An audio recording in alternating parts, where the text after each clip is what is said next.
You are listening to the Savage FINcast, episode 53, An Evening with Erik Larsen. Chicago. A criminal mastermind called Overlord held our city in his terrifying grip. Ordinary cops were losing the battle against Overlord's super freaks and mutants. Then, a miracle happened. When I found him, he had no memory of his past. I helped him find an identity and a life. Now we have a fighting chance. Now we have the Dragon.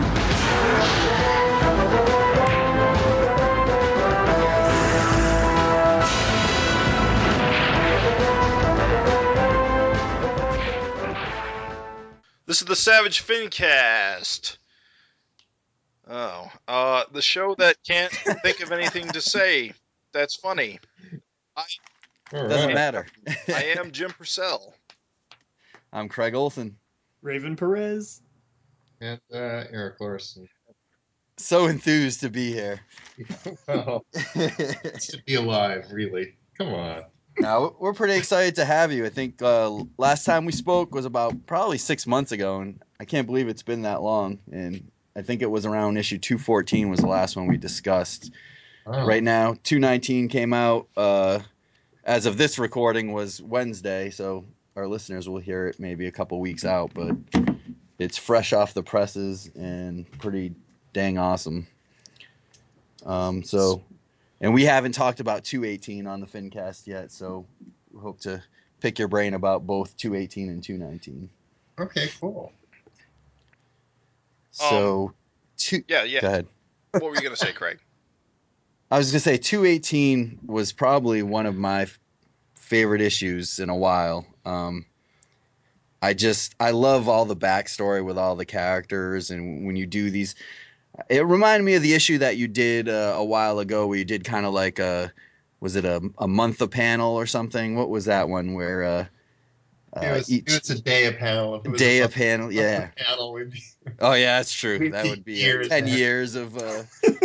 and you're getting old. No, but it really reminded me of that issue, and I think you had a lot of fun with that, and I think in 218 it kind of comes out in the comic, and correct me if I'm wrong, but it seems like you had a lot of fun kind of doing this issue. Yeah. Well, the main gist of the issue, of course, is that Maxine's father has cancer, and Malcolm spends like the whole issue trying to find a superhero solution to it. And I thought that overall was like a really clever thing to do in a superhero book, and like give all the reasons why going straight to the super science isn't necessarily the answer. Yeah. Well, you kind of have to do that. Otherwise, it's like, hey, we have a cure for cancer over here. Check it out. Line forms here. I do wonder, did you consider having him go in remission at the end instead, as like a twist, instead of it ending on such a downer? No. I didn't. Who's gonna die? It's really this is kind of the story of my wife's father, who went through this whole kind of heavy duty bummer deal. Mm-hmm. And it happened when Janie was pregnant with our first son. Wow. And also at the same time, he has a son and daughter. So so at the same time, his son, his wife, was pregnant also, but with twins. So he had 3 grandchildren in the hopper, and he passed away during that period of time. And I was like, oh man, Yeah, that's horrible. that sucks. Yeah. And then at the same, and also I had my best friend, who was my best man when I got married. He had cancer. It's a different kind of cancer, but he was like dead a year after I got married. And I was like, wow. That's great. He wasn't the guy you've talked about that helped you create some of your characters, or no? Yeah, Like Chris Vito. Killcat and. No, that was Cookhead was a different guy. He was All right. Chris Vito was Star, Shrew, and Zeke. Oh wow. Contributions to So there we go. I mean, he had never actually drawn Star ever, but it was sort of an idea kind of thing we talked about. So whatever. That's pretty wild. Yeah. I could kind of tell. I know it sounds funny to say, but it was like, it's just that, how that sort of thing hits you. Also, I wanted to have there be some kind of death that appeared in the comic that wasn't as superhero related in a way, because it's like, yeah, normal stuff should happen too. People should still, fall down flights of stairs and twist their ankle and do just ordinary crap that people do that isn't superhero, It's like the regular stuff still goes on, and doing that kind of regular stuff kind of grounds it a little more in reality. Like, oh yeah, look at that. I have a cold too. Next issue, we're gonna get a splash page of John Day tripping. Here we go. Oh, he's tripped many a time. I want to splash though. The taxes issue. Gotta get those taxes together. No, but 218 was really fun. I really enjoy kind of like, I love all the action, but like maybe once in a while you treat us with like an issue like where you get a lot of the background story. We got to see a lot of guys we haven't seen in a while, like PJ and Amy, She-Dragon, some Vicious Circle goon, had that guy ever shown up? What's his name? Fleshblight. Fleshblight. Where do you come up with these names? It's no good sort. I mean, it's usually there's some terrible pun or terrible play on words. It's like, all right. That guy got hell from the other goons. They called him Fleshlight. Yeah, I think most of these guys, in my own mind, it's some wise ass is just naming them. Just I'm going to curse you with this. It's never like a name that you choose for yourself. It's just sort of like, he's some kind of Hulk. It's that sort of thing. Oh man, he's some kind of. He's really butt ugly. You know what I'm saying? He's butt ugly. Oh yeah, that's right. I should become butt ugly. But I was saying butt.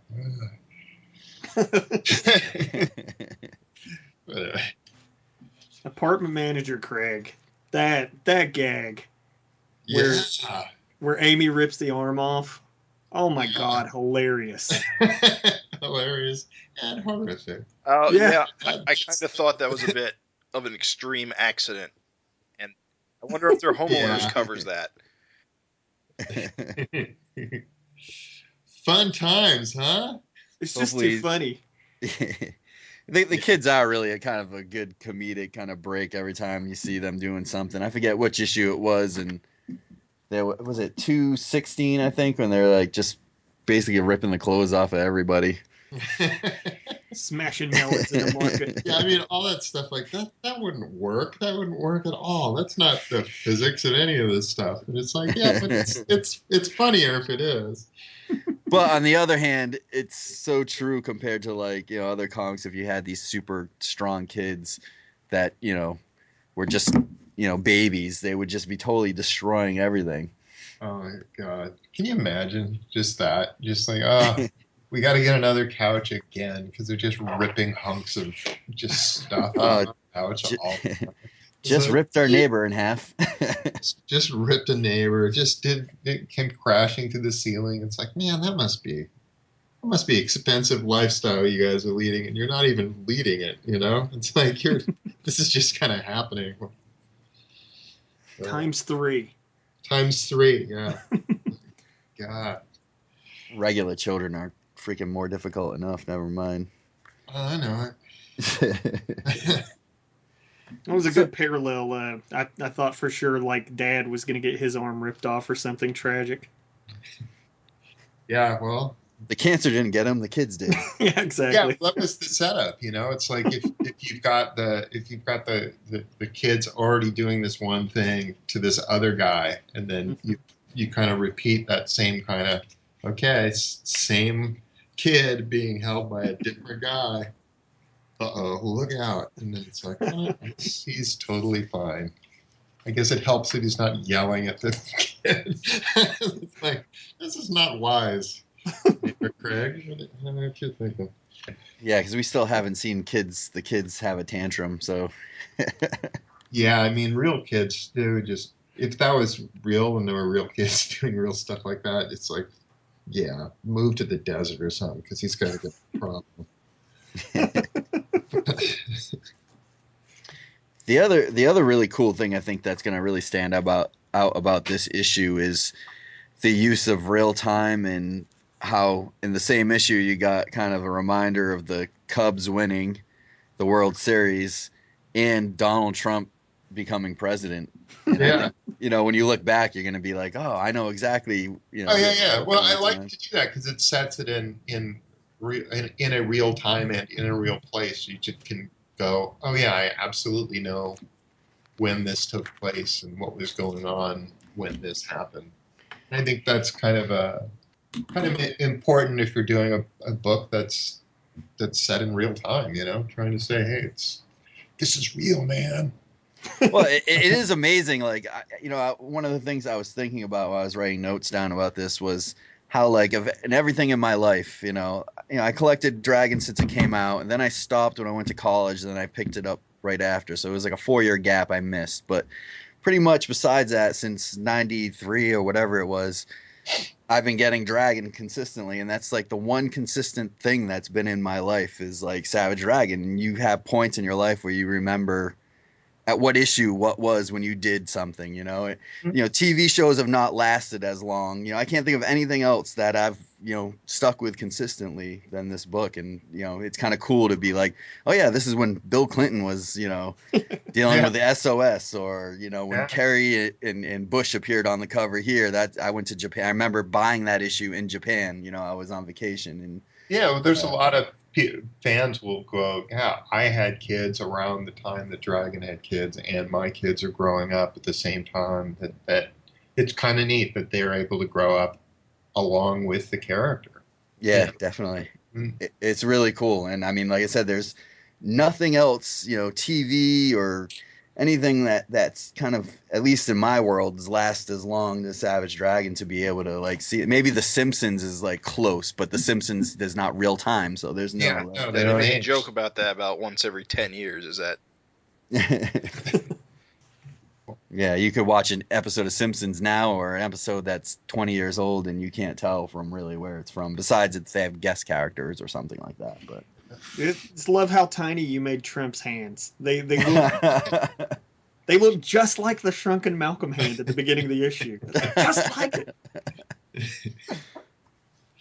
And the coloring is so funny on his face. He even got the little pail underneath the eye bags. Pail. Yeah. Perfect. Too funny. I'm kind of a dick there. Sorry, fans of, but. Do you get much backlash about taking a stance? No, not a lot. There'll be people who will, on Facebook, will say something. In terms of letters, I pretty much print every letter I get at this point. So yeah. So what you see is what you get, right?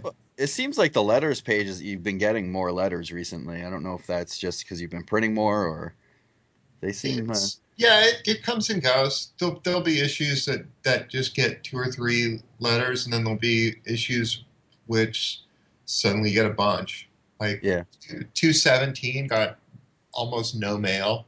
It was really, really quiet. And then 218, because of just got a bunch. Just because it's like, oh, we give a crap about this one, Well, I could see it. 218.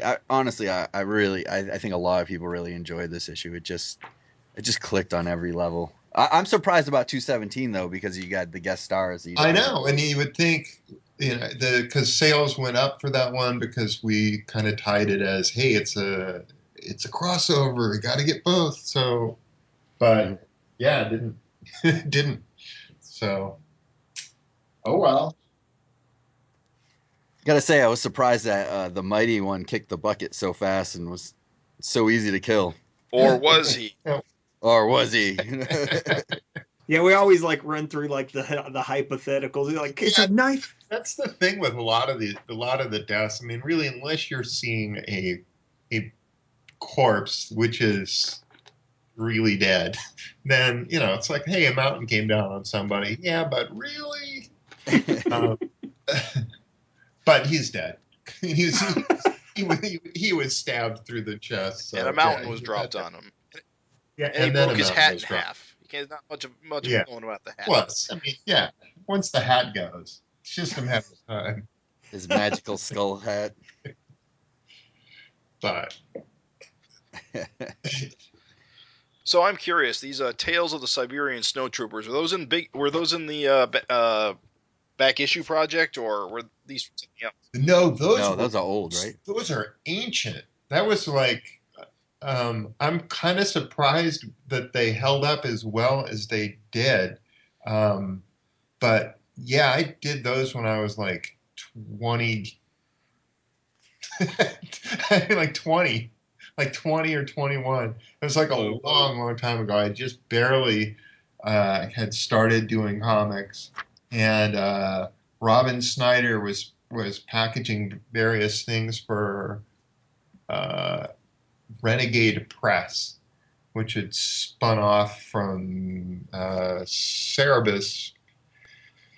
Kind of his wife started publishing stuff and had taken all the non-Cerebus stuff when those two split, and they'd started up Renegade Press, and then Robin Snyder, when he had a falling out with some publisher, came over and started publishing through her, and it was just, we need a page to fill in here, a page to fill in there, and he had a couple of these scripts that Jim Stenstrom had written, and they were sitting around, and I drew those, way long time ago, and they were just recently colored, and just in the book like that, I was like, God, these kind of look the same as my crappy cartooning when I'm doing it now. So I guess that part hasn't really changed. They kind of make you think of Will Eisner.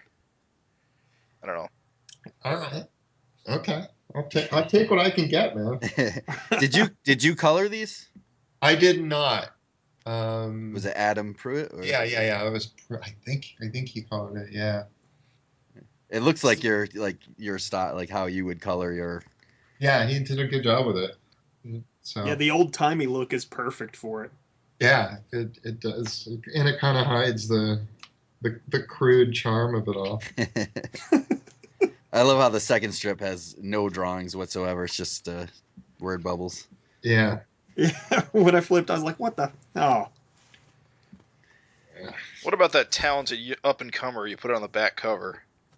I know. Oh, Lord. That's pretty great. Oh Lord. Don't do that, Purcell. Yeah. I don't know whatever became of that guy, but man. He died in a Taco Bell bathroom. That's what I'm told.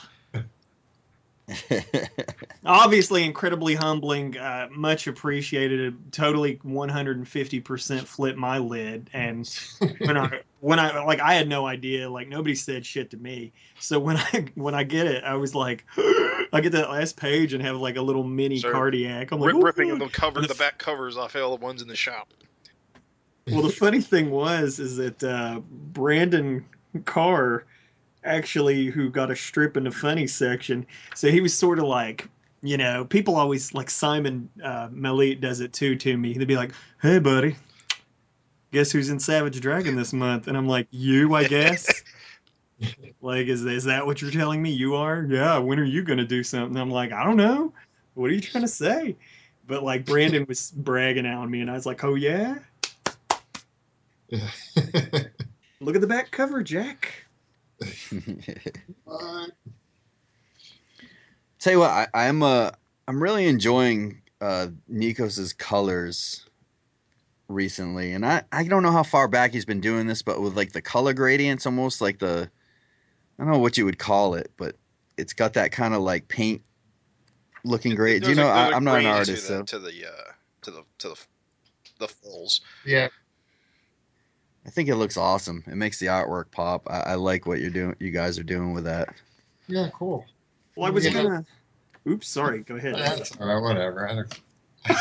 I can hear myself talk all day long. Let's listen to you. I was actually going to stroke your ego, man. All right. The Cool. weird, the sort of scribbly weird shading, like on Malcolm's like bed sheet and stuff. Like that stuff's cool and feels kind of weird and different. Craig's pants legs got it too.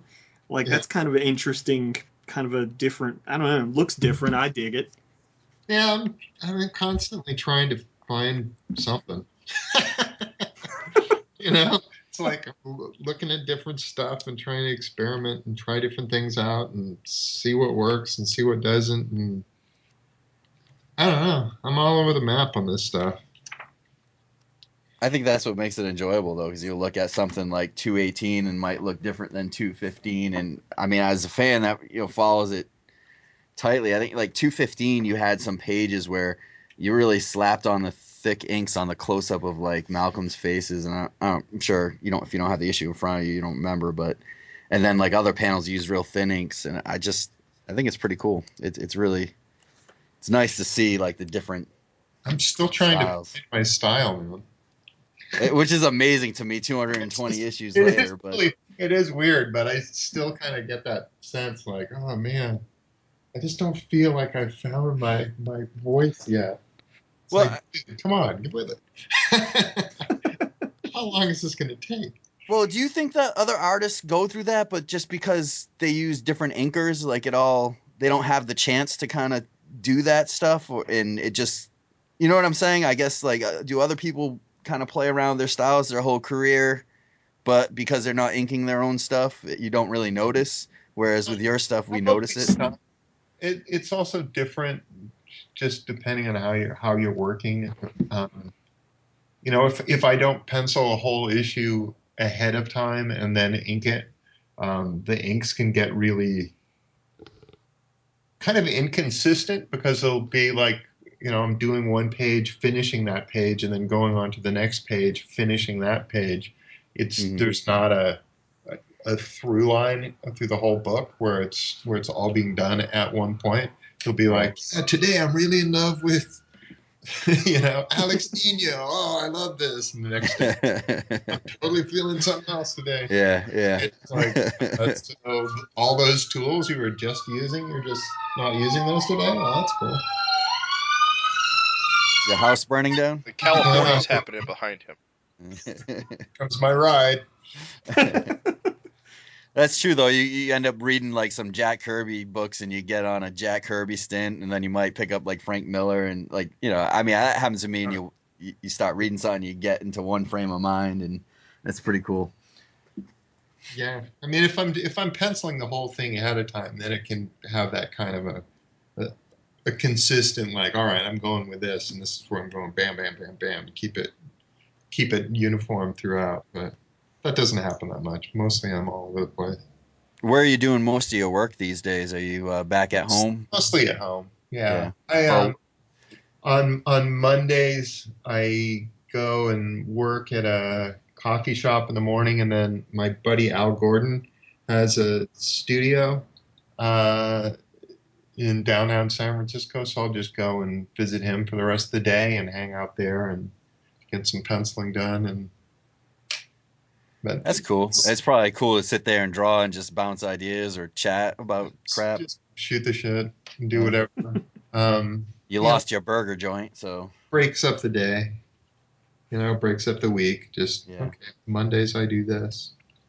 So ideally I'd do a little more of that, but it's tough too, because when you're traveling and you're someplace else, you don't always have all the tools at your disposal that you kind of need to be able to do this stuff. Right. Are you still doing Twice Up, or yeah? Is that you pretty much settled in at doing that? Yeah, pretty much. I bought a ton of paper.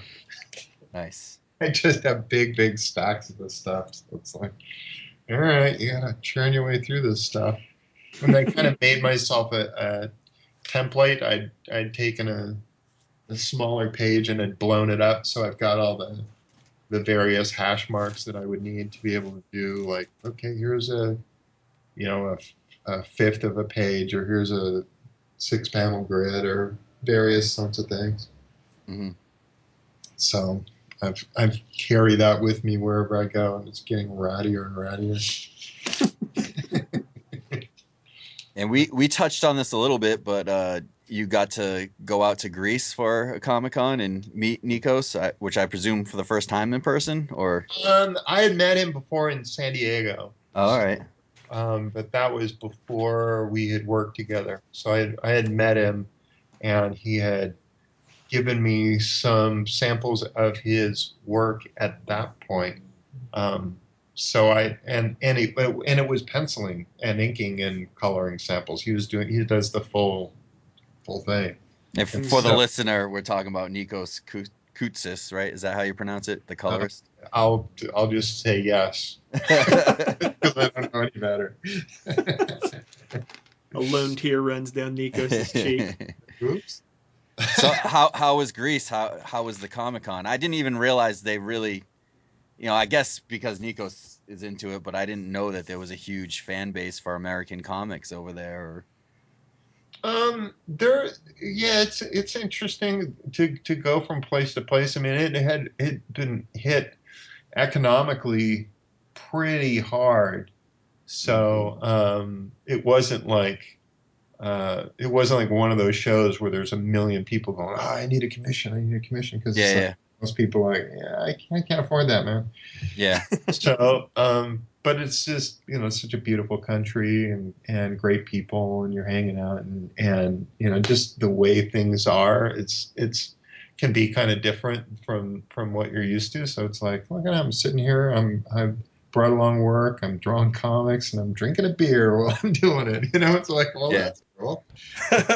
Right there on the con floor. Yeah, sure. Yeah, it's like, oh, that's a great way of doing things. Oh, that's awesome. Yeah, I've been to France just a month or two earlier, and there was the same kind of like, yeah, do whatever, man. People are walking around with drinks in their hand, buying comics, and or sitting there drawing or whatever. And I bring my work with me when I go to these shows, so I'm sitting there, if I'm not doing commissions, and I'm working on pages. And so a lot of the stuff you've seen in some of these will be pages that were being either drawn in a hotel room or drawn at the actual convention. Nice. So I know you said that you attend those cons at this point pretty much just based on invitation. Is that right? Yeah, that's pretty much how it's always been. Okay. So that just hasn't changed. But it's like there's people will ask me like, hey, how come you don't go to this show or that? And it's like, well, I don't want to. It's expensive to fly myself in and put myself up and buy a table and do all this stuff. It's like, look, if you guys want me showing up, here's what I need. I need a table, I need this, I need that. And it's, fly me in there and we can make this happen. But if it's not, then, I don't need this. I don't need it. I got work to do. Yeah, you're an established guy. At times, like I stopped going to San Diego just because just on a financial basis, it just wasn't worthwhile. Yeah. Because there's a million other artists there, and most of the people who come to that show are there for Hollywood. Yeah, definitely. Right. And it's like, so I'm going there, I'm showing up, I'm ending up making, a few $100s, but I spent $2,000 to make that few $100s. So that wasn't really a very worthwhile thing, economically. Right. It's happening for the fans too. I stopped going to a lot that, like, Philadelphia had the Wizard World and it turned to all Hollywood or TV, and it's like, well, why am I paying $30 and there's not a good selection of vendors for me to buy anything? I don't want some wrestler's autograph or it is you got to find the ones, like Baltimore is really good. The ones that just focus on comics and heroes. Yeah, it's just, they're not comic book conventions. They're pop culture conventions most of the time, and it's just not worth it. Yeah, and what's and for the people who are into that is awesome that those definitely exist. Right. and it's like, more power to you. But for me to be making that kind of a trip, something's got to work. In the case of going to Greece, that something is they'll fly my wife. And Yeah.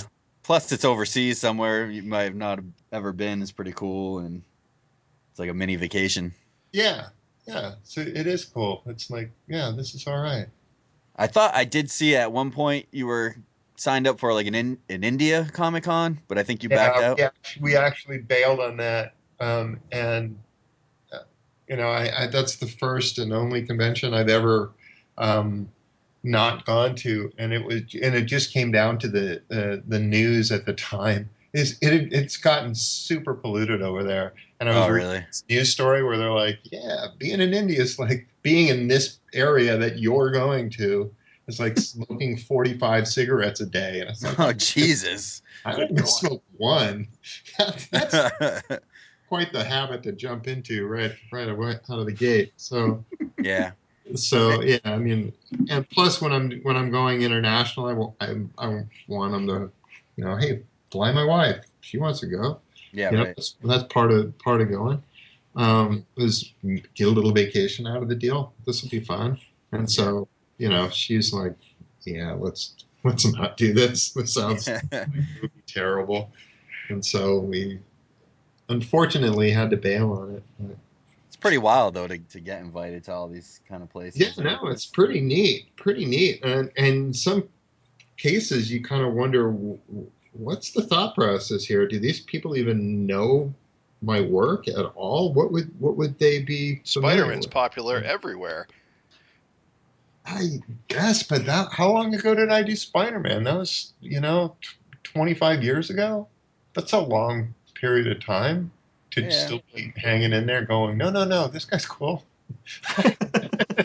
A lot of those things are timeless, though. I mean, people would still love to have John Romita or, anyone, that's been an iconic artist of Spider-Man. I think recently we just kind of talked on Facebook because there was a comicbook.com or whatever it was, CBR story about 10 top Spider-Man artists, and I think you were like number 6, so... I mean, it's people don't forget that stuff, But on top of that, you're a founding, father of Image Comics, and Image Comics is huge too. Yeah, I think image awareness is like bigger than ever, especially nowadays, more than ever. Yeah, that's true. Because it's also kind of an anniversary year this year. Are you would you be privy to image sales number in India or Southeast Asia? I wouldn't. I would have to ask. I don't even know. You guys doing anything special for... I know there are some things going on for the Image anniversary, but are you doing anything in particular? Well, I mean, Savage Dragon 225 falls on my personal anniversary of when my first issue was supposed to come out. Really? Yeah, I think my issue actually ended up coming out in July, but it was supposed to be June. So anyway, June rolls around. That's about when 225 should hit. So that'll be neat. You'll laugh, but of all those early Image books, that was probably pretty damn good. Right? Yeah. Well, yes. I know my second issue was super late because I finished my first issue and then we got married. So it was like, all right, I'm going to go on my honeymoon and we're going to be gone for a bunch of time. We were gone for like 3 weeks or something. So it's like, yeah, there's just no way. Wasn't as late as Wetworks. No. Yeah, no, there's always those books where you go, okay. I just remember Wetworks, like, oh, I got to get this. This is going to be great. And by the time, I collected, I think, Image Comics for like 3 years or 2 or 3 years. And then by the time I went to college, I quit and Wetworks still didn't come out. When I got out of college, then I finally picked up a few back issues. But by then I was all set. I know that probably this is something you don't know or care anything about it, but did you see where God Country's #2 issue is the Savage Dragon homage? Yeah. But I was talking to the creator on that, and he had showed it to me before it was released and all that stuff. So yeah, I'm very much keeping an eye out for that stuff and seeing where it goes. So yeah, that was Invincible, neat.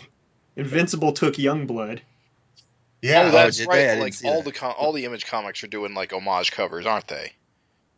I A lot. guess. I haven't done one yet. You did one to of your own. Yeah, Yeah, this is a right. good jumping off point to talk about 223's cover. Well done. That's one of my favorite trade covers. Eagle Yeah. Eye Purcell.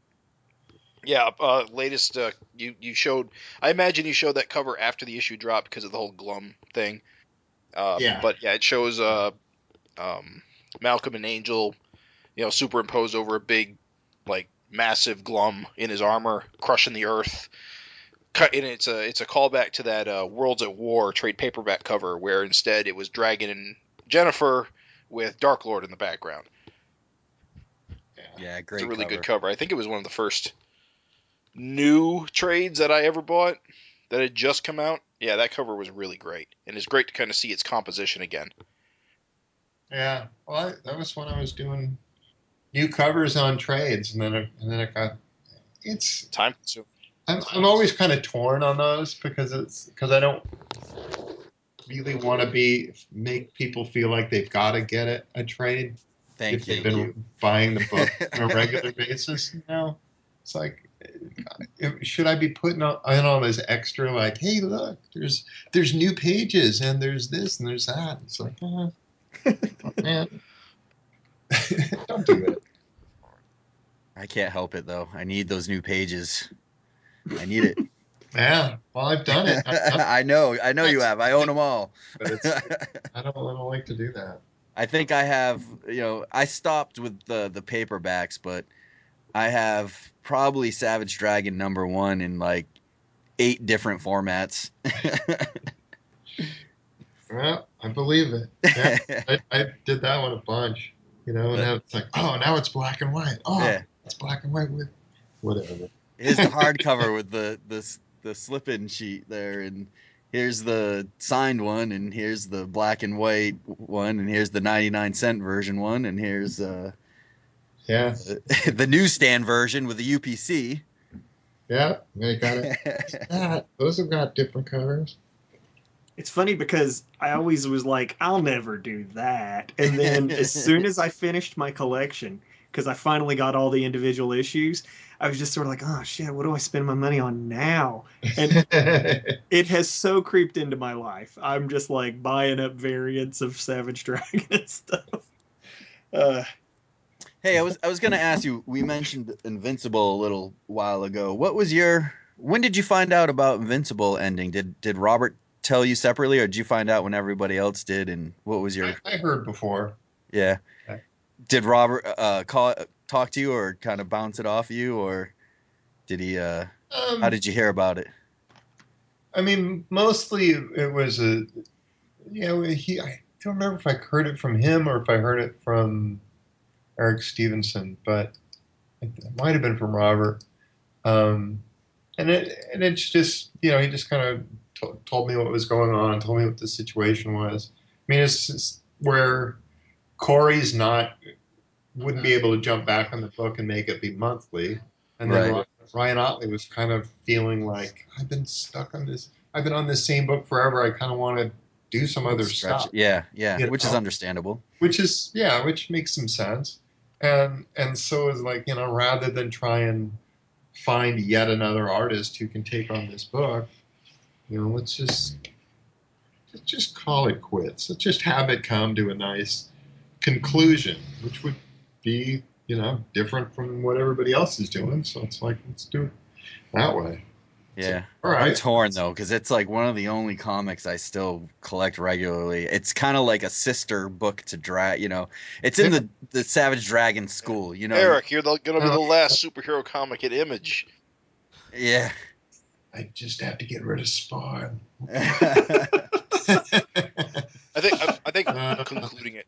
I tried to kill it, man, but when I got him, the sales just kept going up. I had to bail. You're the Spawn Manchurian candidate. Sure, I'll draw and write your book for you.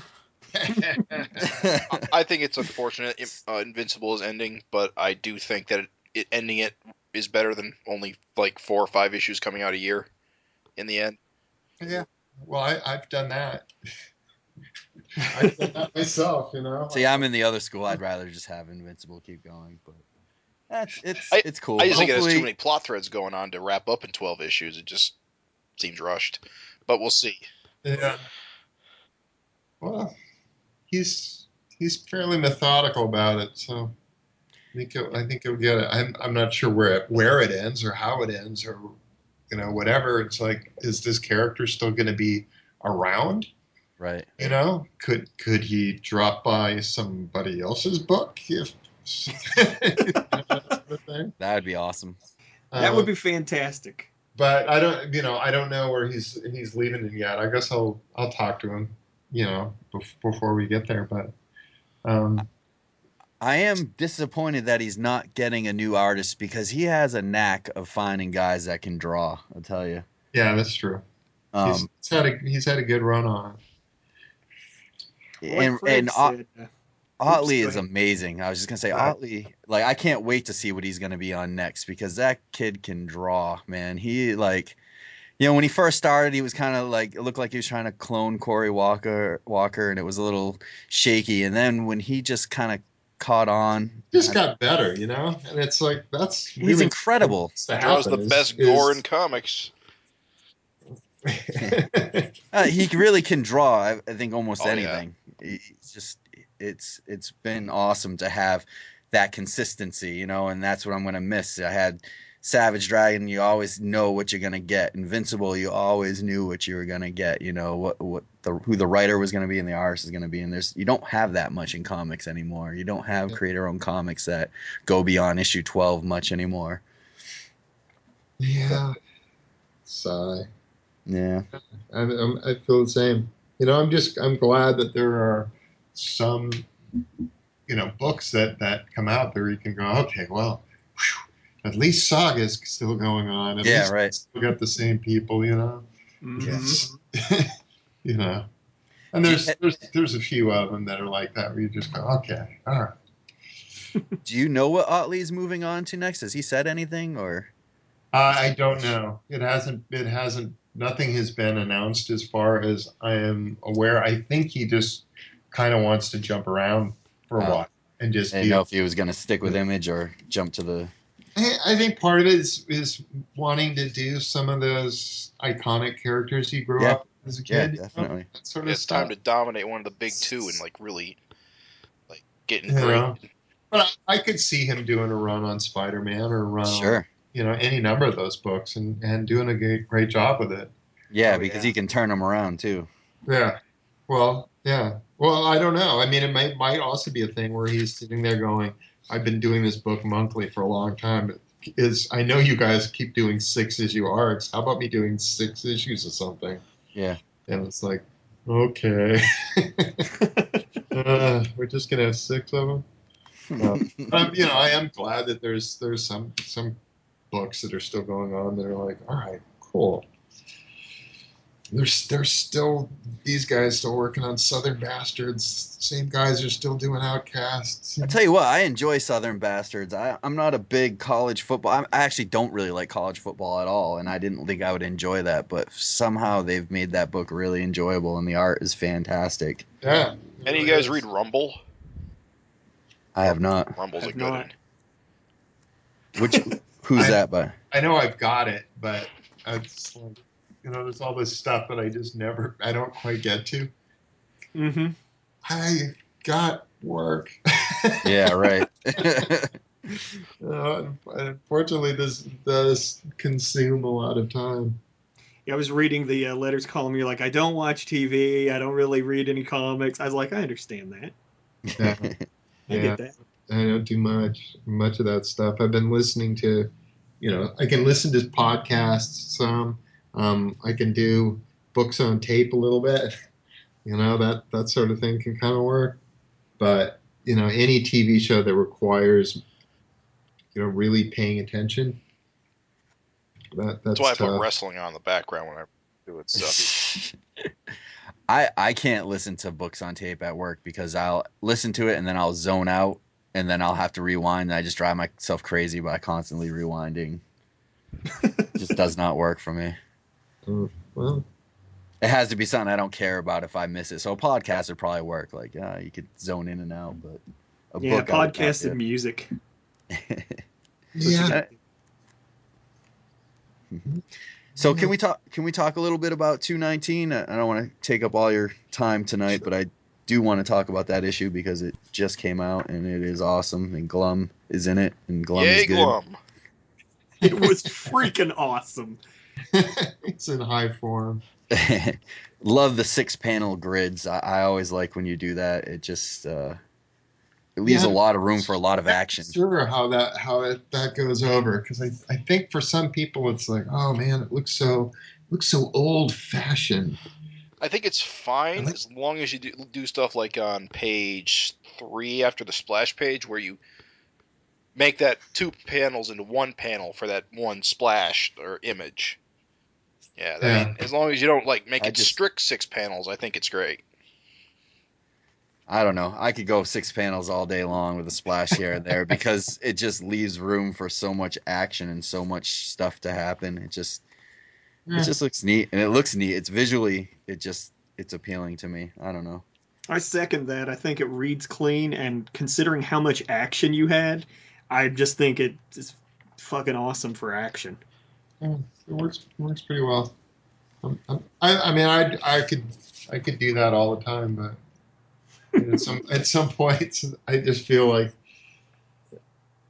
just because I've heard from enough people over the years, like, oh yeah, I hate it when comics they look so old. It's like, all right, god damn it, it's like I kind of wish I could find something that it's like that is way fun to do and works for everybody else at the same time, but it doesn't seem to be something that works for everybody. So whatever, I'll just keep screwing around and having fun with it.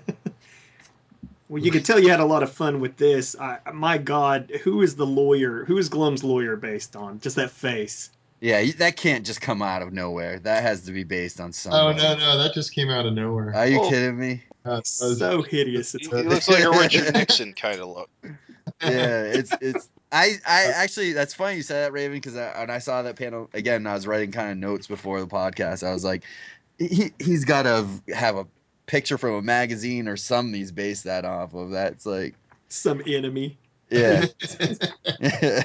I was just making shit up. So throw this ugly bastard in the book. Yeah, this bastard showed up.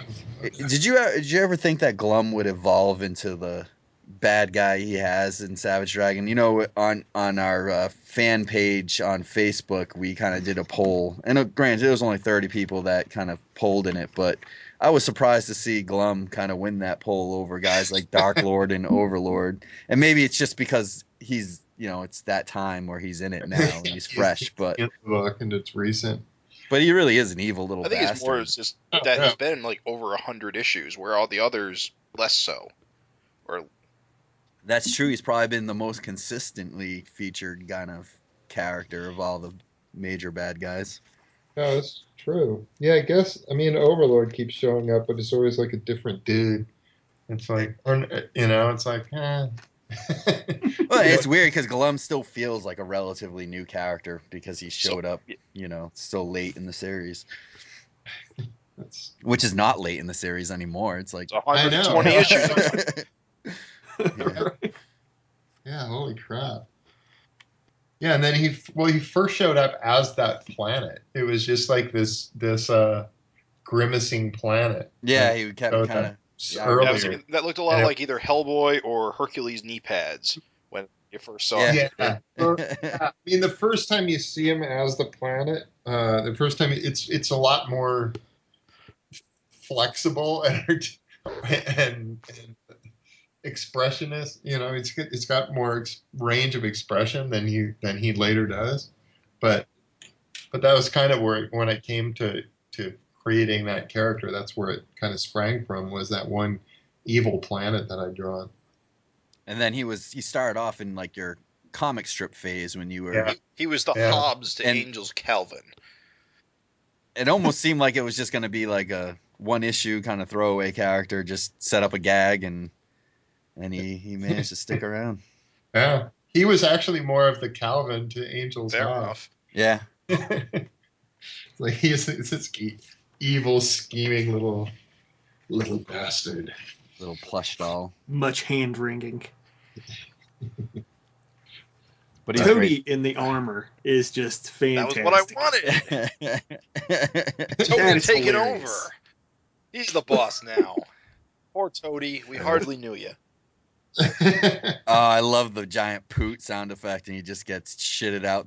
You see the pants kind of open up, and he just falls out. The skull falls out the hole. Amazing. That was genius.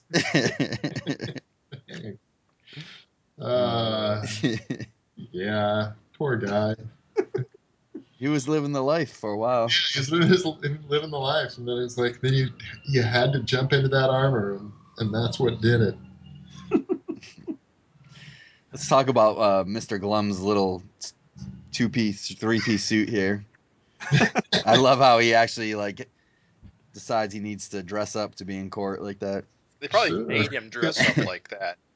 You gotta be running around shirtless, little guy. I mean, after it's the thing. The way I work is I'll plot it all out, and then I'll draw it, and then I'll script it all afterward. When I was scripting it, I was like, God damn, how bad I could write it so this guy could talk his way out of this thing. It wouldn't have had. Well, you want to know what's crazy? He was actually making a pretty good argument before his suit showed up. Because well, here's what you got to prove. You got to prove magic exists, prove the God gun existed. Because I mean, maybe everyone did just decide they wanted to be his slaves. Can you prove they didn't? Yeah, right. And there's no evidence. God gun's gone. That's true. Yeah, I mean, who would think that you'd need to save the scraps of that forever? Although they must be somewhere, right? I would assume. Could somebody piece that back together again? Could you please? I know this is ridiculously tiny, but he was just talking about the jury being morons. And opposite of the page where they very first begin Glum's trial, it's like the fourth panel down. The juror with the orange spike hair and the stripy shirt just looks like such a rube, even from behind. I was just laughing at his stringy dumb hair. What page? What are you talking about? Which? So you got Toady on the left saying it's payback time. Yeah. And then on the right hand, it begins Glum's trial. Go down to the fourth panel. Just look at that guy, just the back of his head with his orange bangs, just shooting forward. Jesus. Oh, okay. The chubby guy. Yeah, when I saw it, I was just like, what a dullard. Perfect. There you go. Just got to get that guy on my side. Exactly. I was thinking that'll be the guy that at the end of the comic is like, not guilty. There you go. I didn't even notice that. Oh, it's too good. So in classic fashion, during this whole fight scene between Malcolm, Angel, Dragon, Glum, every moment they come in contact, I'm afraid somebody's going to die. Oh, I know, bro. I know. Yeah. And One then of my... And then they didn't die, huh? That's actually the surprise of this issue is Glum gets away. One of my favorite things that Erik does is when there's a crowd, and he's done it a few times, and it just looks amazing when everyone's screaming and running in panic, and you get the kind of close up, and it's kind of like a Kirby thing, I guess, with the guy's half his face with his mouth screaming and his eyes wide open. Right. Everyone's just running in panic. It's such a great visual. I love that. It's such a cool thing to look at. Gotta mean the Choom panel, right? Yeah, Choom, the one where just punches Malcolm across the room. Some dude in the bottom gnawing on the pen. Yeah, I love it. It's so good. Old man dragon, love it. Love that he just like gets, and it's funny is to think that like he's the one that can get the drop on Glum. Like Malcolm just gets swatted away like nothing. Yeah. And honestly, this can be Malcolm's book now, but I always get a charge out of seeing Dragon show back up. It's so great. Whenever you have an issue where he's kind of not so much just the talking heads, but when he gets in action, like the other time when he was out and went to the Vicious Circle bar. But it's always just cool to see him come back out and fight alongside Malcolm. It's really tough to have him be in an issue because he's so charismatic. Yeah, he just owns it. And he's such a he's got such a presence to him that it's like when he shows up, it's like, oh it's, man, it's like Captain America. He shows up, he just kind of steals the thunder of everyone around you. Yeah, even skinny and all, I don't care. Yeah. I think skinny old dragon kicks ass. I know somebody's like, I hate skinny dragon. I was like, it's cool, man. It's cool that he's old and skinny. He's old and skinny. He's not that old. What is he, like 50? 40 something? 54. Okay. Yeah, I mean he's my age, so I just there's certain characters in the book that I just go, okay, this is going to be set on this real person's real age, so I can just kind of keep track of where they're at and what's going on. So Dragon's always been me, and then Jennifer was just minus 10 years, but because she's been frozen solid for 17 years. She could be any age. She could be, it's like, well, yeah, what's going on there? But various characters are like that. Will just be, okay, I'm going to use this real person's real birth date that I'm aware of so that when they turn this age, that other character I know is now this age, that sort of thing. So makes it easy. Malcolm is approximately my son Joe's age. He's like 6 months older than Joe. And then Angel is my son Christopher's age. So I can just kind of go, all right, she's 22 now. He's 22, she's 22. That sort of thing. But it's hard to keep track of just all the various characters. Every now and then it's like, oh yeah, shit. That character hasn't been in the book for 20 years, I guess. Yeah, I remember that with Dung. Now we got to make him lose all his hair and have a beard. Yeah, let's do something like, John Day endures. He's always the timeless John Day. Well, it was a great issue. I mean, a lot of action, and it's kind of cool to be like, all right, Mr. Glum is back on the loose now. Yeah, that's what I wanted to do, is just get him back out there. So it's like, maybe he'll go reform the Vicious Circle. I can have him be. Well, I haven't really touched on them in a little bit. I'm assuming there's still members that Dart didn't slaughter in a pile. Well, there was the one guy in the sewer, the flesh blight guy. Yeah, I'm assuming there's a few that are just kind of.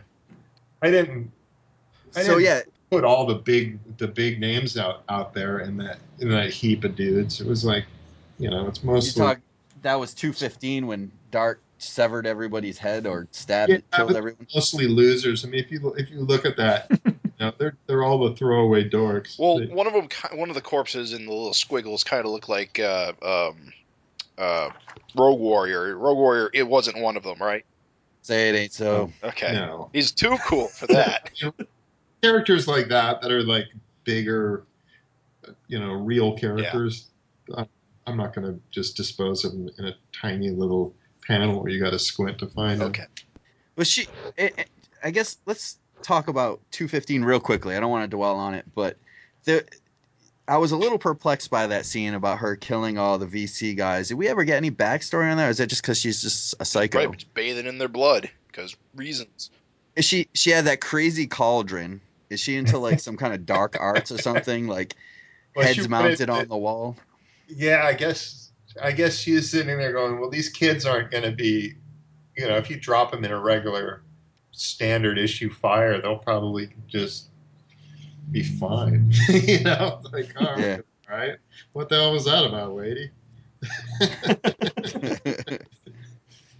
So I had to do something that at least visually seemed like, okay, this could be trouble. Yeah. And I just imagine she's just like, okay, these guys are useless. I don't need these guys around. Yeah, it's just crazy. That's got probably the most deaths in Yeah, many issues. Not really like super essential deaths either. It's a weird issue. What can I say? No, I have my moments. That was a great issue. Barry exploding and Oh yeah, that fight was killer. Yeah, that Malcolm just fucking lost it. Just I don't care if you have exploding darts, I'm gonna catch him, and I don't know. He just went all sorts of ape shit. Don't put his kids in harm's way, man. Yeah, at this point, I don't know.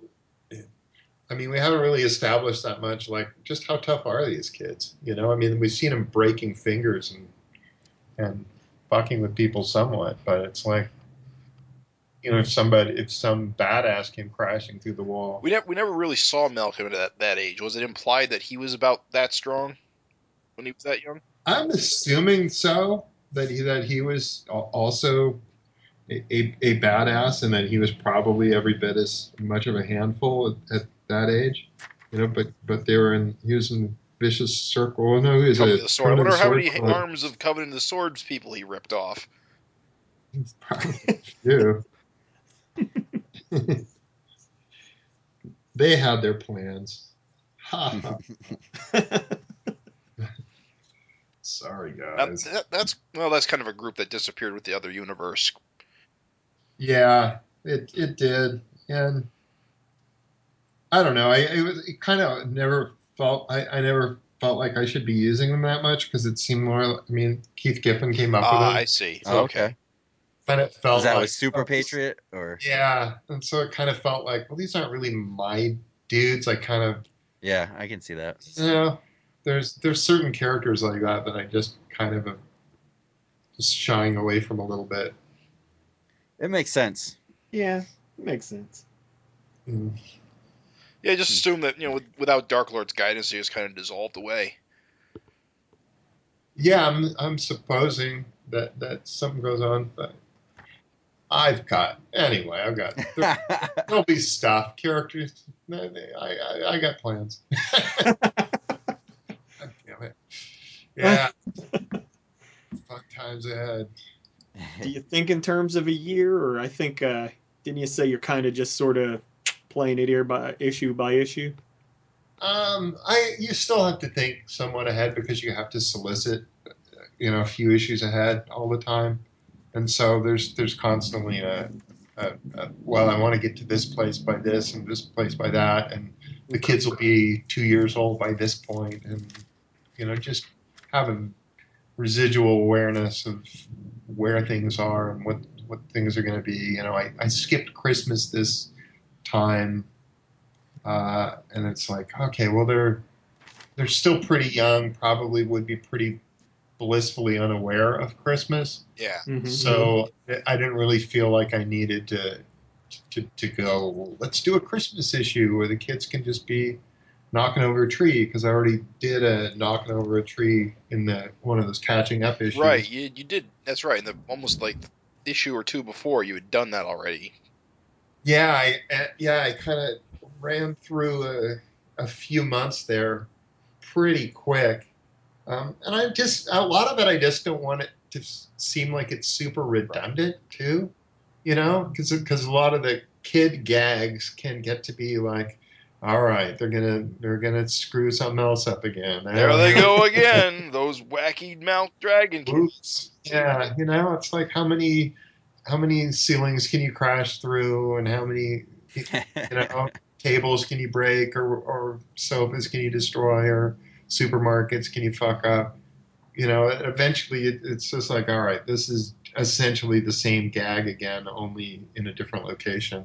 So maybe we don't dwell on them a lot until they're a little more capable of doing Well, something. they're already talking, so they're getting on. Yeah, they're getting on. They're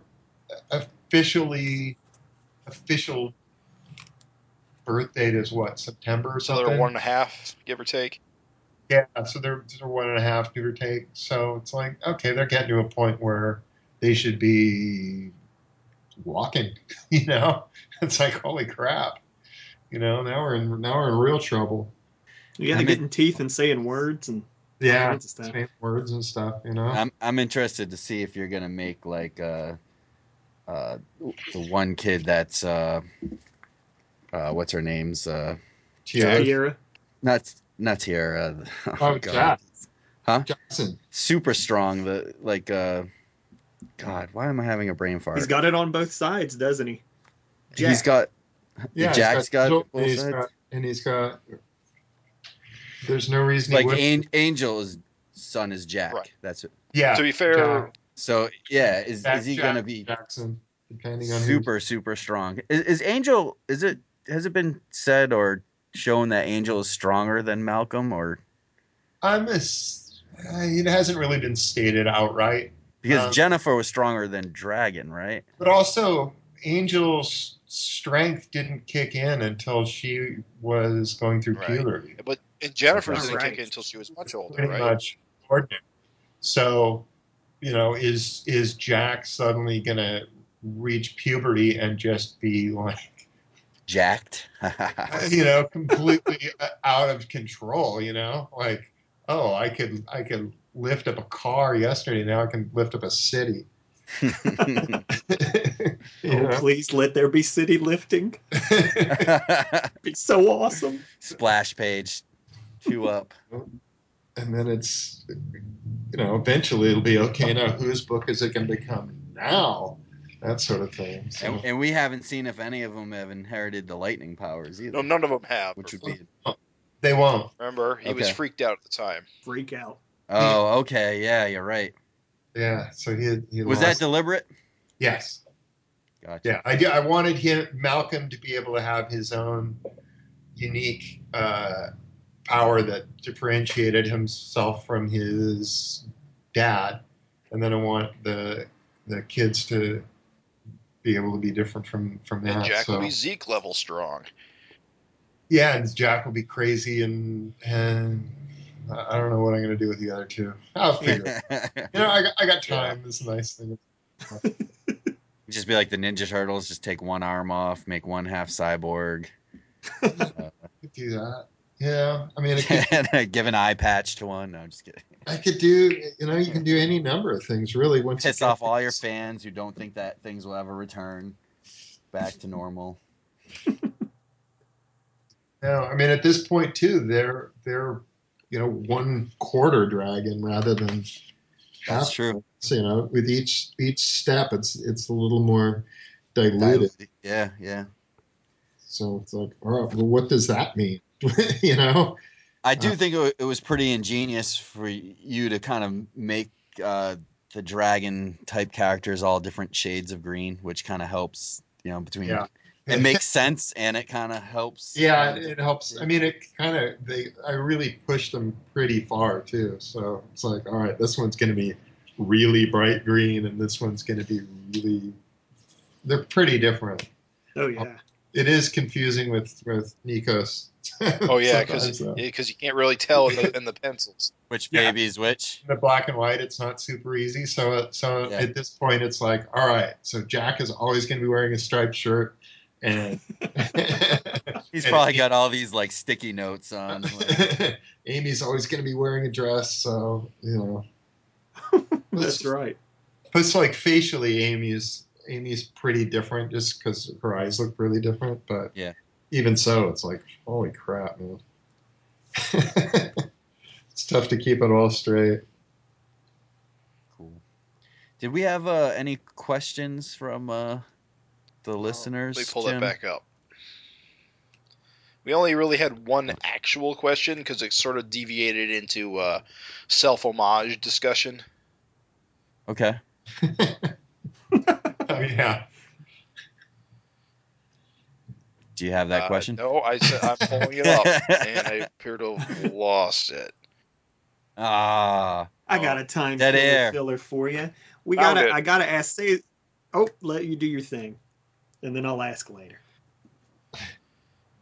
So, oh yes, issue 225, which we did talk about earlier. A Arbin Hazza was asking if the lead story may be longer than usual.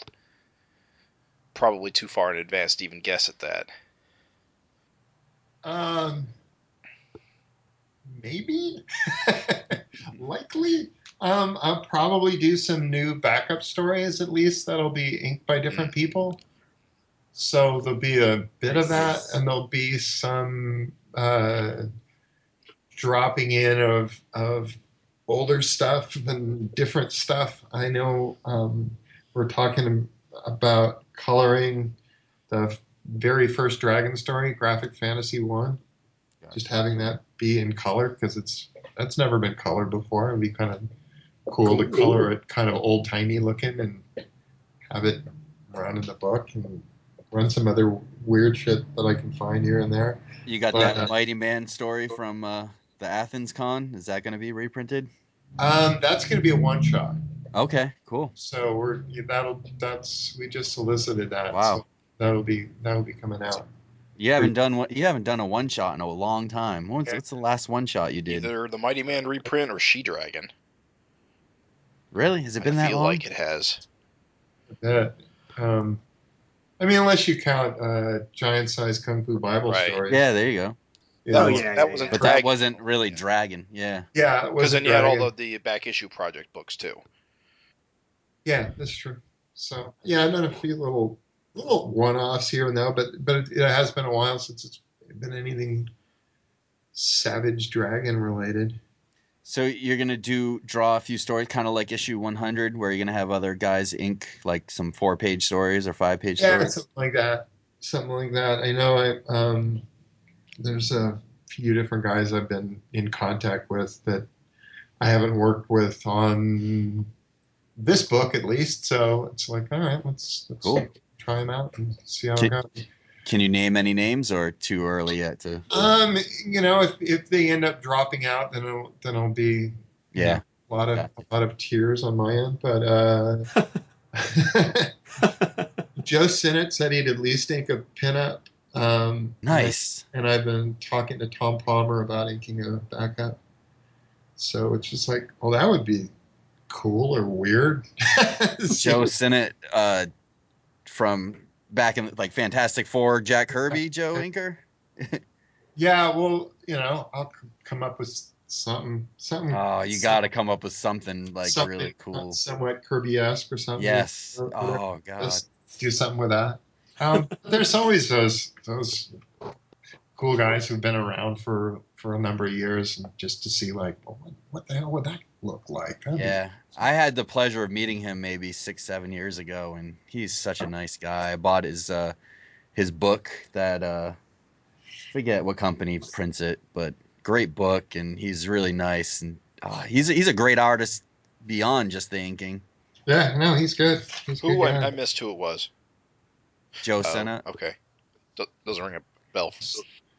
Oh, he's like the greatest Jack Kirby inker in most people's mind. You think of all the iconic Fantastic Four Kirby issues, and the guy that laid down the inks to really make him. He inked the Fantastic Four. Is he the one who redrew Superman's face? No. He didn't. He's been a Marvel guy for 50 years. If you think of years. Every iconic like Doctor Doom splash page and stuff, Joe's had a hand in it. Really everything. He inked Jack's first issue of Thor, the very first Thor story he did, but he's worked with him on a number of different things. Look him up. You won't be disappointed. He's a good guy. So I got one more question. It wasn't from the Facebook. This was actually meant as a Finteresting conversation, which we aren't. I'm not sure if we're doing that this year or if we're going to do something else. But it's a good question with having you on, so I'm going to ask it now. This is from Sean Moran, and he asks, if Dragon is an alien with amnesia, what does his voice sound like? I don't think he sounds like Jim Cummings, like the cartoon, but I'm not sure what he does sound like. Does he have a Chicago accent? Does he have some weird alien tone of voice? What do you guys think? No, he does. I mean, as Emperor Kerr, he's got a weird alien accent. That makes sense. When he's Emperor Kerr, which is why when he was running around, people were just kind of going, "What? No, wait a minute, you don't sound that doesn't." Well, now you have to give us a little taste. I have no idea. You gotta use your mind, Ray. Everyone's is different. I don't know. I mean, it's not like a real thing. So okay, I can't go with that. When we were casting Savage Dragon for the cartoon, I was using Bruce Willis as my guide. That was like, well, he should sound like Bruce Willis. He should sound like, like he's in Die Hard or whatever. I think you've said. I think I've said before. That way, you can kind of be a smart ass, and you can kind of be intimidating. It sort of gives more of a range than if he sounded like whoever. A lot of people, they don't have much of a range to their voices, and they can't do much with their voice. He's able to do a little bit more than that. So it's like, all right, he can be intimidating and he can be funny. So yeah, that's what I get that. For me, it's funny because we've been talking to you for so long about this, and you make yourself so available on social media and in the forums that the way you talk is the way I see how Dragon's written, and so I just picture you saying your voice, because it just like this is Erik Larsen's kind of I don't know, it's just I mean it comes out as you. Malcolm, totally different. Like I think that's very awesome how you can switch gears and change your main character to somebody who, to me, doesn't resemble how Dragon acts at all. He's almost the 180 of Dragon. Yeah, I mean, it's like one guy you think of is a savage Dragon, and then Malcolm's just like, oh, he seems like a good kid. Yeah. I'd let him watch my kid, sure. Seems like he's all right. Like Maxine's the smart ass, and he's kind of like the adult in the room, whereas Dad was a womanizer. He's, he's got to be coerced into having a threesome. Yeah. Is that deliberate too? Just so, so someone's not saying, "Oh, this is just a savage dragon." Yeah, I definitely wanted them to speak with a different voice, because again, it just becomes redundant. Otherwise, it's like, well, why are you doing this if they're just going to be the same guy? Right. It's like, if you're going to do that, then just keep it the same dude. Just have it be like every other comic book. If they're just going to. Yeah, and then I'm going to have a kid, and the kid's going to be just like me, and everything's going to stay the same forever. It'll be awesome. Well, and the other thing that I really commend you on is you've got a character that's got green skin, a fin, and a cop suit, and yet you can tell the difference between the two. I mean, obviously Malcolm's half black, and the way Dragon's drawn, he is alien, but he's got Caucasian features. Yeah. But it's not as easy as another cat, son of Batman or whoever you wanted to make would have a costume. You could just change the costume. Basically, all you have to work with is having to change the facial features and to really be consistent with that. And it's pretty cool. Thanks. It's I can't imagine it's very easy, especially in the beginning. But yeah, well, it took me a little while to find his face, so I got there. But yeah, he was that awkward, just got here from Dimension X period. He'd gone through went through some different phases there. So yeah, it's been interesting and fun to play with this stuff, and some of these characters' faces are super flexible. Mm-hmm. Like Angel will go from being pretty cartoony sometimes to being pretty not cartoony. Mm-hmm. And I still will do that on occasion. I'll give her a big, like the Charlie Brown scream. Yeah, that big Charlie Brown. yelling at somebody. You know? But I like that. I like that. You know, I used to get a bunch of manga before manga was available in English. I couldn't read it, but I just liked the cartooning of it, Yeah, and I liked that you would have characters that would just go from being super straight to suddenly having crazy cartoon faces. sure. It's like, oh, this is a lot of fun. I'd like to be able to incorporate some aspects of this into my own work. And And so, and really, isn't that what cartooning is all about? You have these different tools. It doesn't have to be reality. oh, So yeah, absolutely, yeah, absolutely. You know, we do tend people just tend to go, okay, well, this is how this is supposed to be, and especially now, it seems like a lot of guys are doing very fairly photorealistic kind of stuff, and it's like, where I can see reality everywhere. yeah, You know, it's like, And a lot better too. cool drawings, where you're trying something different and doing something unusual with it. It's like, can we get back to doing a little more of that? Because that'd be neat. yeah. I mean, Grant Iron Man looks great in the movies, but in the comics, do we 80s Iron Man, versus nowadays Iron Man? I can't imagine being an artist having to draw that crap. It's like it looks so much smoother. Just give the guy some boots and just give him the smooth, shiny legs and arms, and just give him some, Huh. you know, Oh, boots and a helmet, and yeah, I good think to a go. lot of these characters have been redesigned to the point where they're just no goddamn fun to draw. You're like, wow, that's a chore. Can I just leave that part to the inker? Is that all right? Has anyone ever asked you to do like a Iron Man commission? I don't think I've ever seen you do one. I Yeah, know I'll I've. do I'll do Okay. just whatever the ones in my head. Usually they're flexible enough that they'll let me do whatever the hell. It's like nobody says, "Oh, can you draw me Thor in his current armor?" It's Yeah. like, Well, I think some of these younger people now don't know Iron Man other than his super high tech, fancy armor. yeah, that's not the one I know. Yeah, I right. can't pull that out of my head. I would have I to mean, do I know steps. you've drawn it on those annual covers for Marvel way back when, and that was more the old school Iron Man. But Whatever was current at that point. yeah, yeah. But now he's just a whole different level. I don't know how people do it. It's like you said, I can't imagine that that's any fun at all to do. Like to have to remember, like, oh, this curve of the leg armor goes this way and that goes that way. It seems like hell on earth. Yeah. Oh, absolutely. Oh, and they've done that with all the DC characters with Yuck. lines all over their suits and Yeah. really, come on. Yeah. Yeah. It's got to be no fun. Yeah. Yeah. Come on, man. Let's just make it so this stuff is fun, and you can see that artists aren't capable of drawing them. It takes too damn long. Right, Yeah. right. So it's like, how are you going to get this stuff out monthly? That's not even possible.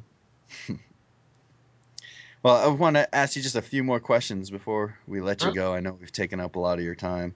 I don't think we talked to you about this last time, but what were your thoughts on any of the new superhero movies like Batman versus Superman? Did you catch that flick? I'm sure you did. Yeah, it's all right. Yeah. I wasn't like super excited about it. There's some neat things in it. There's always something in there where you go, oh, okay, that's cool. What I know holy shit, that's like awesome. the Batman costume seemed to be a little more up your alley versus the armored previous. Yeah, Cool. whatever. They keep trying. I wish that they would go with a straight up Chris Reeves brand Superman costume, just so that he seems different from the other guys. What It seems does weird? look like every guy's costume was made by the same person, doesn't it? Yes. That to me is a real problem.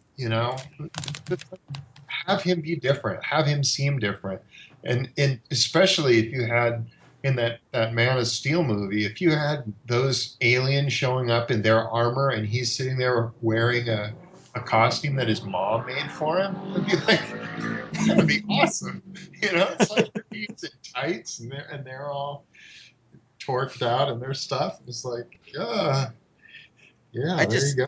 I just can't get over how dark a tone a Superman movie is, like it just doesn't seem right. It's weird to me. I understand it works perfectly fine for Batman, but it seems like there's got to be a happy medium. And I think Marvel's really kind of been kicking more ass in the way they're handling their characters. Marvel has variety in their movies. They decide that if movies got to be dark, it doesn't mean they all have to be dark. Yeah. Yeah. I mean, yeah, whoever decided Zack Snyder was the guy to like frame all these movies was just did 300 do that good? I guess so. It's all right. I mean, Watchmen didn't though. That was not a hit. What did you think of Doctor Strange? And that was all right. It was visually too much Inception. It's like, all right. Not enough story. We've already seen that we can do this already. Show me more of your other dimensional stuff. Show me stuff that I haven't seen before. I didn't like that he essentially spoke with the same kind of smart talking dude as Tony Stark. It's like, does everybody have to? Yeah. To be the smart talking. Unfortunately, that's kind of in right now. Is that ever since like Firefly, everyone's got to have snappy banter. Yeah. Yeah, I get it. Which but give me some contrast. Have there be some guys that are that way, and some guys that are something else. Yeah, I totally get what. It seems like there's. It's either all that or it's all grim DC characters who never heard a joke in their life. I haven't seen Doctor Strange yet. I missed it, but I heard that throughout that movie he's basically being taught that being a snarky asshole isn't the way to go, and it's like that's like his character arc is that he becomes less snarky at the end of the movie. Then someone turned around and said, wait a minute, Tony Stark's the biggest character in the Marvel Universe, so apparently being snarky does work. Yeah. I bounced on all those. I was just going to throw this in because everybody's just sort of saying it, but I skipped out on superhero movies. I'm just like, I'm done with Raven this. But checked out. They just kept telling me you got to watch the action scene in Civil War. So I was like, whatever, it's on Netflix. I'll skip to that scene and watch that scene. And it was unwatchable because literally every moment, every single character was making a joke every single scene. There was no straight man. Yeah. I like that, though. I like the lightness. I think, we're talking about... I think it's strange when they're all super serious and they're running around in underwear. We're talking about a genre where people talk while jumping. Yeah. It's weird. That movie was weird. Just that they were all fighting in a big empty lot. But you can't kill anybody. Collateral damage will be minimal. It just seems so weird that they would just be, or running through a tunnel. It's like, really, these people are keeping up with cars? That doesn't work. I will say this. I'm always amazed how, like that scene, there's 50 cop cars chasing them, but they're fighting in the airport and it's just crickets everywhere. What did you think of Spider-Man in that movie? Do you think? I thought it was all right. I think as the movies, I think it's the least charismatic Peter Parker yet. The least Peter Parker feeling of Peter Parker yet, but in terms of the Spider-Man costume, that looked pretty cool. I just like how naive and experienced he is because of how young they're going for him, and I think that gives his character room to go. The problem with that is the actors are going to age, and so you can't keep him a teenager for very long. You can get one or two movies out of that, and then suddenly he's not in high school anymore. I do like how they made the eyes kind of move and how it gives it a little more expression. Yeah, I do. I thought that was neat. You used to be able to do it in the comic, and that was always cool. I do think there's way too much Tony Stark in the trailer for the new movie. Like, it kind Yeah. of spoils it being a Spider-Man movie when he's Yeah. playing sidekick I to don't know. Iron Man. Yeah, I like it. It's tying in That's- different characters and that's the sales pitch in the last, and they got to sell it somehow because the last time they did Spider-Man, it didn't work out so well. well, I'll tell you the reason why I like the movies so much is because I don't like the comics anymore, and the movies are a way to kind of bring it back to that basic level and not get too convoluted. And now I don't even recognize the comics anymore because everyone's a woman now, or they've changed, or I don't know. Like, I just don't get it. I don't understand why everything's got to change. Man, But, superheroes you know, and who comics knows? have changed forever. This is like the 90s all over again. I mean, they'll all be back to normal in 15 years. Hashtag Craig's a sexist. I am. Yeah, this will be on the Mary Sue website next. I'm going to be Remember when banished Tony, by remember when Twitter. Tony Stark was made a kid and Captain America was like, Yeah, all that stuff. Nothing lasts. Yeah, but Yeah. those all lasted like 3 or 4 issues. Like, why does everyone have to be a female character now? well, Or why do they have to not be? I don't know. I'm one of those people Well- who likes the more diversity thing. I don't mind, I would but make a new prefer- character. What I would prefer that they would do is just make up a new character. I mean, Well, when you say character, you mean new superhero, right? Not because they are new characters. It's just they're wearing the costumes of the old. yeah, New superhero. I think there's value in legacy make it characters, but superhero. maybe not in corporate comics like that. yeah, whatever. Yeah. I'll make up new guys. Anyway, hey, Gavin Higginbotham, your editor, the other day came up with a cool little factoid. He said something like you had created over 800 plus characters over the timeline of Savage Dragon. That's Holy a pretty shit. incredible And number. he killed 799 of them. Well, we gotta look into seeing if there's like a Guinness Book of World Records. Like, I did a quick search on most thing is, characters. though, a lot of those characters I wouldn't even qualify as characters because they're just guys who are, Throwaway. little head, little face. They don't have any speaking parts to Yeah. to really Okay. hang that on. There's nothing you can really They're elaborate just there to on. fill a very room much. and then fill a grave. Yeah. But at the same time, Carmela Toe, come on, that's genius. That's too funny, dude. I bet you there's a handful of fans though that we could pick out at least 400. Easy. Yeah, there you go. Listen, guys, it's getting to be dinner time. around Okay, here, sounds so good. I'm gonna need Yeah. to vamoose. Sorry Well, to that's say. Well, thank you that's for your fine. time, Eric. It's always great to have you on and pick your brain. Sure.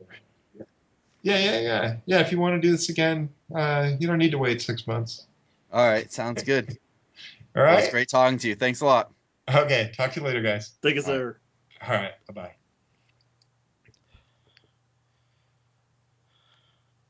This is the Savage FINcast, the show that transitions from interviews Awkwardly.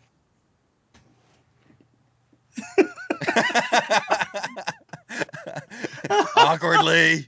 The show that finally remembered what he was originally going to say. The show that I the just show love that that. gets its kicks above the waistline, sunshine. I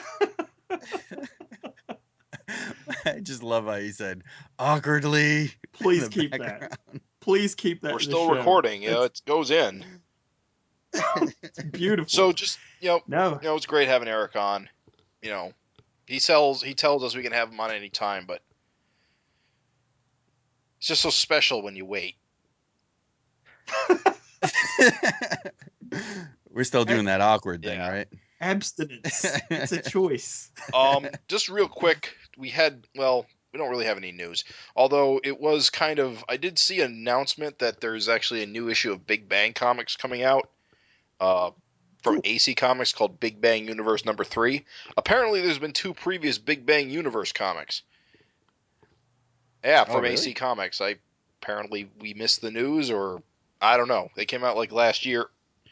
But apparently some of the backups that ran in Savage Dragon look like they're going to be in this issue. Because I saw that Nice. the guy, that chef who made the pie that it's a bomb was a preview panel. remember him. That was the panel that finally won me over.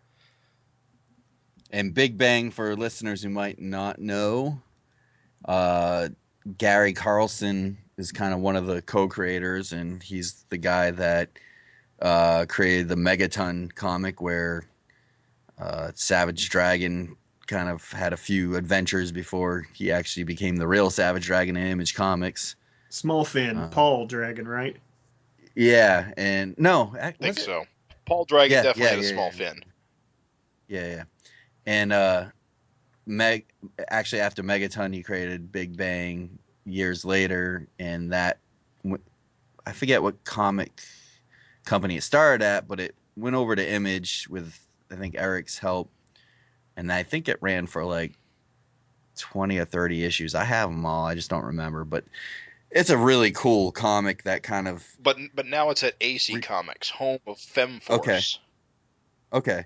But they do the whole like golden age, or actually for a while they went through all the different ages, and they make these really kind of stereotypical like golden age characters or knockoffs of Batman or whatever. But they're really fun, really cool. So this new issue is an 80-page giant.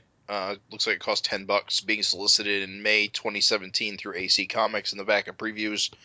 What am I seeing here? Looks like there's a variant cover by an artist named Ron Williams, and a regular cover that kind of looks like a classic Silver Age Superman cover, because apparently Ultraman is kind of the star of this issue. Okay. Right, who's there like Superman. Very cool. We'll have to keep an eye out on that. When is it supposed to come out? It says solicited for May, so May. Is that when what's the new solicitations out? Like this, is it May for like when you can order? No, I think it's out. It's going to be out in May. So whenever the solicitations for May come out, which probably is the latest. Okay. Very cool. Similarly, a news item that we could have expanded more upon, but it was brought up during the interview, was that the Mighty Man issue, when it was published in the Athens Comic-Con, was black and white. And of course, when it's coming to us here via Image, it's going to be in color.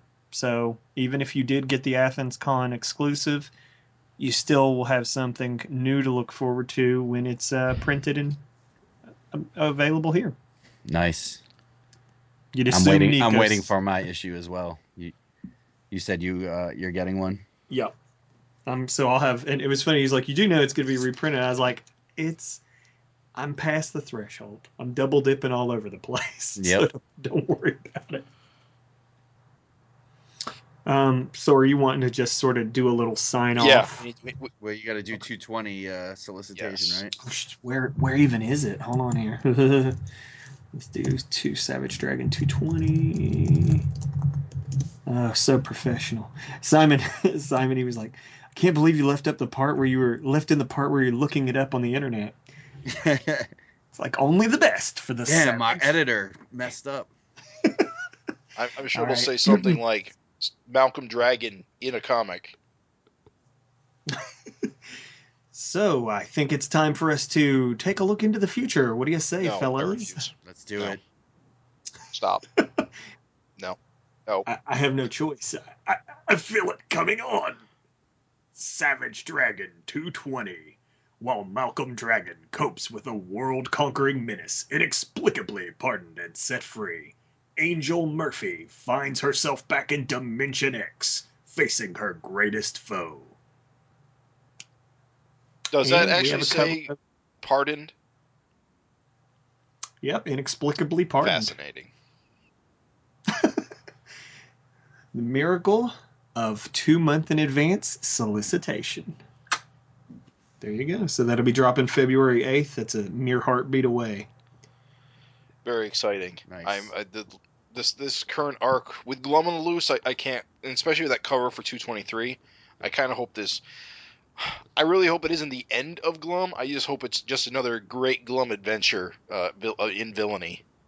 And it just opens up the next chapter of Glum.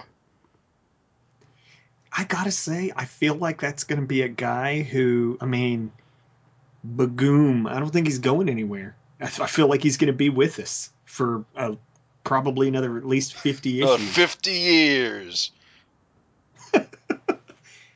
There's too much good. There's too much quality. Like, we always pick on Malcolm's Small Rogues Gallery. Glum is just a great character. Yeah, I agree. So yeah, thanks for joining us, guys. Good. Thanks for coming on, Raven. Craig, it's always good to have you. A pleasure. Hey, good talking, Yep. Dragon. And of course, thank you again to Erik for indulging us in our squeaky fanboy voices. And that's. And 220. Well, 220 will be right around the corner. Right around the corner. I mean, if I remember correctly, Erik said that this is the first time he ever had like 2 in the can before the first one was published. So should come out in short order.